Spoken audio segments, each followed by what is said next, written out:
Monday dinner recipe சேமியா veg pulao பார்க்கலாமா? இதுக்கு தேவையான இன்க்ரீடியன்ட்ஸ் 2 பெரிய வெங்காயம் சாப் பண்ணி எடுத்துக்கிறேன், 6-7 பல்லு பூண்டு, ஒரே ஒரு பெரிய தக்காளி, கருவேப்பிலை, பச்சை மிளகா. நான் 3 பச்சை மிளகா எடுத்துக்கிறேன். சக்தி மட்டன் மசாலா நான் எடுத்திருக்கேன். நீங்கள் எந்த மட்டன் மசாலா வேணால் எடுத்துக்கலாம்.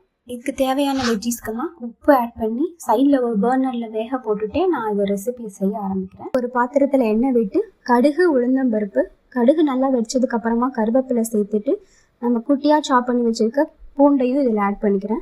பூண்டு நல்லா கலர் மாறினதுக்கப்புறம் நம்ம கட் பண்ணி வச்சுருக்க வெங்காயத்தையும் இதில் ஆட் பண்ணிக்கிறேன்.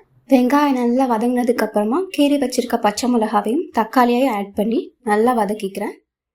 நெக்ஸ்ட்டு நான் ஒரு 1/2 ஸ்பூன் உப்பு ஆட் பண்ணிக்கிறேன். அடுத்து மட்டன் மசாலாவையும் ஆட் பண்ணிக்கிறேன். அடுத்து நான் காய்கறியை ஆட் பண்ணிக்கிறேன். ஒரு பாக்கெட் சேமியாவுக்கு 3 டம்ளர் தண்ணி ஊற்றணும். உங்களுக்கு இன்கேஸ் அளவு தெரிலன்னா அந்த சேமியா மூழ்கிற அளவு நம்ம தண்ணி ஊற்றினா போதும். சிம்மில் நான் மூடி போட்டு வேக வைக்க போகிறேன். அப்பப்போ ஓப்பன் பண்ணி ரொம்ப ட்ரை ஆயிடுச்சான்னு பார்த்துக்கணும், இல்லாட்டி அடி பிடிக்க வாய்ப்பு இருக்குது. இது என் அம்மாவோட one of the go to breakfast recipes. இதுக்கு சைடிஷே தேவைப்படாது.